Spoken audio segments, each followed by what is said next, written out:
மாலை நேரம். பகுதி 20.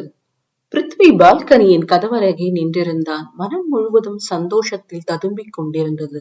காதலியே மனைவியாக வரும்போது வரும் ஒரு நிறைவு, உலகமே தன் வசமானது போன்ற ஒரு உணர்வு, இனி எதையும் எதிர்கொள்ளும் ஒரு தைரியம் மனதில் நிரம்பி வழிந்தது. தலை குனிந்தபடி உள்ளே வந்த பிருத்வி பால் சொம்பை படுக்கையின் அருகில் இருந்த மேஜையில் வைத்து விட்டு மெத்தையில் அப்படியே அமர்ந்தாள்.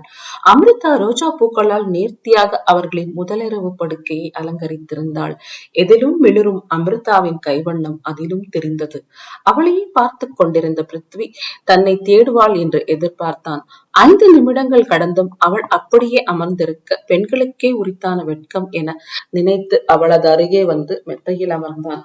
பிரஷா என அவளது தோலை தொட்டவன் அவள் நிமிர்ந்து பார்க்காமல் இருக்க அவளின் முகத்தை தன் பக்கம் திருப்பினான். அவளின் வெட்கம் நிறைந்த சிவந்த முகத்தை எதிர்பார்த்தவனுக்கு வெறுமையாக இருந்த அவளது முகத்தை பார்த்து அதிர்ச்சியாக இருந்தது. பிரஷாமா, ஆர் யூ ஓகே என பதட்டமாக கேட்டான்.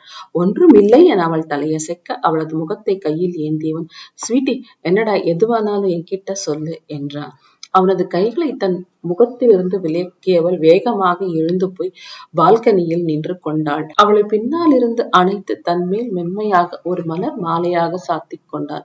டாலி, உன்னை யாராவது ஏதாவது சொன்னாங்களாமா என கேட்டான். தலையசைத்து மறுத்தவளை இன்னும் தன்னுடன் இருக்கியவன், Prasha, you have to trust me. நான் மென்மையாக அதற்கு மேல் சொல்ல முடியாமல் தவித்தான். சொல்ல முடியாததை தன் உதடுகளால் அவள் கழுத்தை மென்மையாக உரசி அவளுக்கு உணர்த்தினான். அவனது விரல்கள் அவளை வீணையாக மீட்டத் தொடங்க பிருத்வி அவனது அணைப்பிலிருந்து விலகினாள்.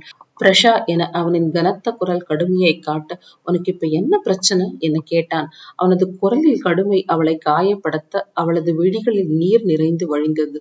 அவளது கண்ணீரை பார்த்தவுடன் அவன் மனது வருந்தியது. இப்போது தானே மென்மையாக இருப்பேன் என சொன்னேன். சொல்லி 1 நிமிடம் கூட என்னால் என் வார்த்தையை காப்பாற்ற முடியவில்லை என வருந்தினான். பிரஷா, என்ன ப்ராப்ளம்மா? ஏதாவது உடம்பு சரியில்லையா என வார்த்தைகளுக்கே வலிக்கும் அளவு மென்மையாக கேட்டான். இல்லை என மறுத்தவள் எதுவும் பேசாமல் சென்று மறுபடியும் மெத்தையில் அமர்ந்தாள். அவளது எதிரே கீழே அமர்ந்து அவளது கன்னங்களை கையில் ஏந்தி, என்னடா, எதுவானாலும் என்கிட்ட சொல்லு என்றான். எனக்கு இது என சொல்ல முடியாமல் நிறுத்தியவள் தன்னை திரட்டி கொண்டு, எனக்கு கொஞ்சம் டைம் வேணும், ஒருத்தர் நல்லா புரிஞ்சிட்டு அதுக்கு பிறகு என்ன நிறுத்தினாள். உனக்கு என்ன தெரியாதா? என்னை பத்தி இன்னும் என்ன தெரியணும் சொல்லு என அவளது கண்களை ஊடுருவி பார்த்தான். Prithvi, please give me some time and space என அவன் கைகளை வலுக்கட்டாயமாக தன் முகத்திலிருந்து எடுத்தாள். அவன் மீண்டும் அவளது கன்னத்தை தொட முயல அதை கைகளால் தட்டிவிட்டாள். ஓகே என எழுந்து நின்றவன், இன்னைக்கு உனக்கு ஏதோ மூடு சரியில்லை, நாளைக்கு பாத்துக்கலாம், இப்ப தூங்கு என்றான். நாளைக்கெல்லாம் வேணாம், எனக்கு இன்னும் டைம் வேணும் என்றாள். பல இனிமையான எதிர்பார்ப்புகளுடன் இந்த இரவுக்காக அவன் பல நாட்கள் காத்திருந்தான். அன்று மதியமும் இனிமையாக அவனது கைகளில் நெகிழ்ந்து மார்பில் முகம் புதைந்து கையணைப்பில் தூங்கியிருந்தாள். அவனின் உணர்வுகளை முழுவதுமாக எழுப்பி ஒவ்வொரு நொடியையும் தாபத்தால் நிரப்பி இருந்தாள். வெண்பட்டு புடவையில் தேவதையாக கோவிலில் விரல் கோர்த்து வெட்கச்சிரிப்புடன் உடன் வந்தவள், ஓரவிழி பார்வையால் அவனை சரித்திருந்தவள் திடீரென்று இன்னும் டைம் வேண்டும் என கேட்டவுடன் பிருத்விக்கு கோபம் எழுந்தது. நிறைய சினிமா பாப்பேன்னு நினைக்கிறேன், என்ன தொடாத என்று ஹீரோயின் சொன்னால் வருஷ கணக்கா நிஜத்துல எந்த ஹீரோவும் காத்திருக்க மாட்டான்.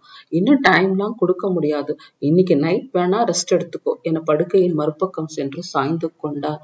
அன்னைக்கு பீச்ல எனக்காக காத்துட்டு இருப்பேன் எவ்வளவு காலம்னாலும் சொன்னீங்க, அது பொய்யா என கோபத்துடன் கேட்டாள். உனக்காக நான் காத்துட்டு தானே இருந்தேன், நான் சொன்னது திருமணம் செய்ய உன் சம்மதத்துக்கு தான், வேற எதுக்கும் இல்ல என அவன் சொன்னவுடன் அவளது இதயம் லேசாக அதிர்ந்தது. ஏன் விருப்பம் இல்லாமல் என தொடமாட்டேன்னு ப்ராமிஸ் செஞ்சேங்க, அப்ப அதுவும் பொய்யா என குரல் தடுமாற கேட்டாள். பிரத்யக்ஷா, நீ ஒன்னும் சின்ன பொண்ணு இல்ல, உன்னை தொடாம இருக்க நான் ஒன்னும் உன் ஃப்ரெண்டு இல்ல. I was and still I am madly in love with you. உன்னை கன்வின்ஸ் செய்யறதுக்காக நான் என்ன வேணாலும் சொல்லி இருப்பேன், எதையும் செஞ்சிருப்பேன். அத நீ நம்பி இருந்தா உன்னை விட முட்டாள் யாரும் இல்ல என அவள் மறுத்த கோபத்தில் என்ன பேசுகிறோம் என்ற உணர்வில்லாமல் பேசினான். பிரத்யக்ஷாவின் இதயம் சுக்கு நூறாக சிதறி போனது. தான் அவனை கணித்தது தவறில்லை, சரி என்றே எண்ணிக்கொண்டாள்.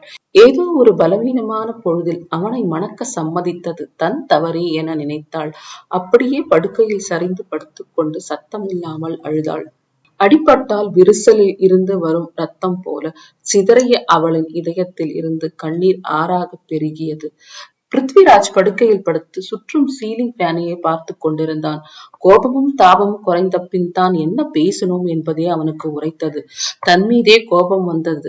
தாலி கட்டி 24 மணி நேரம் முடிவதற்குள் தன்னால் அவளது கண்களில் கண்ணீர் வந்ததை நினைத்து வேதனை அடைந்தான். சுரேஷுக்கும் சுந்தரத்துக்கும் கொடுத்த வாக்குறுதியை காப்பாற்ற முடியாமல் போனதை நினைத்து தன்னையே நொந்து கொண்டான். அழுது அழுது உடம்பில் உள்ள சக்தியெல்லாம் கரைந்து சோர்வில் பிருத்வி மயங்கி தூங்கி விட்டாள். படுக்கையில் நகர்ந்து அவளருகே வந்தவன் தன் பக்கம் அவளை திருப்பினான். அழுது சிவந்திருந்த அவளது முகத்தை பார்த்தவனது இதயம் கனத்தது. தன் விரல்களால் அவளது கண்ணீரை துடைத்தவன் அவளது முகத்தை நெஞ்சோடு சேர்த்து அணைத்துக் கொண்டான். அவன் தலையின் மேல் தலையை சாய்த்து முத்தமிட்டவன் இனி இவளது கண்களில் கண்ணீரை வரவிடாமல் பார்த்து கொள்ள வேண்டும் என உறுதி எடுத்துக் கொண்டான். ஆனால் அந்த உறுதியும் ஒரு நாளுக்கு கூட நிற்கப் போவதில்லை என நினைத்த விதி அவனை பார்த்து சிரித்தது. மறுநாள் காலை எழுந்து கொள்ளும் போதே பிருத்விற்கு தலை வலித்தது. இரவு நடந்தது எல்லாம் ஒரு நிமிடம் கண்முன் வந்து போனது. இனிமேல் தன் உணர்வுகளை பழையபடி கட்டுக்குள் வைக்க வேண்டும் என்று நினைத்தவள் குளித்து உடை மாற்றி கீழே வந்தாள். அனைவரும் காலை உணவு சாப்பிட்டுக் கொண்டிருக்க அமிர்தா அவளை பார்த்து குட் மார்னிங் என சிநேகமாக சிரித்தாள். குட் மார்னிங் பிரஷா என கூடவே சொன்ன பிருத்வியை பார்த்து ஒன்றும் சொல்லாமல் தலை குனிந்து கொண்டாள். வெட்கம் என நினைத்து ஆகாஷும் அமிர்தாவும் ஒருவரை ஒருவர் பார்த்து புன்னகைத்தனர். ஸ்கூலுக்கு போகும் சீருடையில் இருந்த அனிஷ் குட் மார்னிங் சித்தி என சொல்ல அவனது கன்னங்களை தடவி குட் மார்னிங் என புன்னகையுடன் கூறினாள். பிருத்வி, இன்னைக்கு சுந்தரம் அங்கிள் லஞ்ச் சாப்பிட கூப்பிட்டு இருக்காங்க. எனக்கு ஆபீஸ்ல மீட்டிங் இருக்கு. அமிர்தாக்கும் வீட்டுல வேலை இருக்கு. நீயும் பிரத்யக்ஷாவும் போயிட்டு வந்துருங்க. நான் அங்கிள் கிட்ட போன் பண்ணி சொல்லிடுறேன். அமிர்தா, நீ சௌமினி ஆண்டி கிட்ட போன் பண்ணி பேசிடு. அவங்க பாவம் எல்லாருக்கும் சமைக்க போறாங்க என்றான் ஆகாஷ். அவளிடம் திரும்பி சாரி பிரத்யக்ஷா, இன்னைக்கு உங்க வீட்டுக்கு சாப்பிட வர முடியல. நீ என தப்பா நினைக்காத. நாம அடுத்த சண்டே உங்க வீட்டுக்கு லஞ்சுக்கு போகலாம் என்றான். சரி என தலையசைத்தவள் அருகே இருந்த சேரில் அமர்ந்து அமிர்தாவுடன் பேசியபடி காலை டிஃபனை சாப்பிட்டாள். ஆகாஷுடன் பேசிவிட்டு வந்த பிருத்வி பிரஷா ரெடியானதும் சொல்லு, நாம அம்மா வீட்டுக்கு போகலாம் என்றான். எதுவும் சொல்லாமல் தலையசைத்தவள் அமிர்தாவிற்கு டேபிளை சுத்தம் செய்ய உதவி செய்தாள். அவளை பார்த்து இதமாக சிரித்த அமிர்தா சமையல் அம்மா இருக்காங்க, நான் இங்க வேலையை பார்த்துக்கிறேன், நீ அம்மா வீட்டுக்கு கிளம்பு என்றாள். தன் அருகே மௌனமாக வந்து நின்று பிரத்யக்ஷாவை ஏறிட்டவன் போலாமா பிரஷா என கேட்டான். சரி என தலையசைத்தவள் அவனுடன் காரில் தன் வீட்டிற்கு சென்றாள். காரில் போகும்போது அவளும் பேசவில்லை, அவனும் எதுவும் அவளுடன் பேச்சு கொடுக்க முயலவில்லை.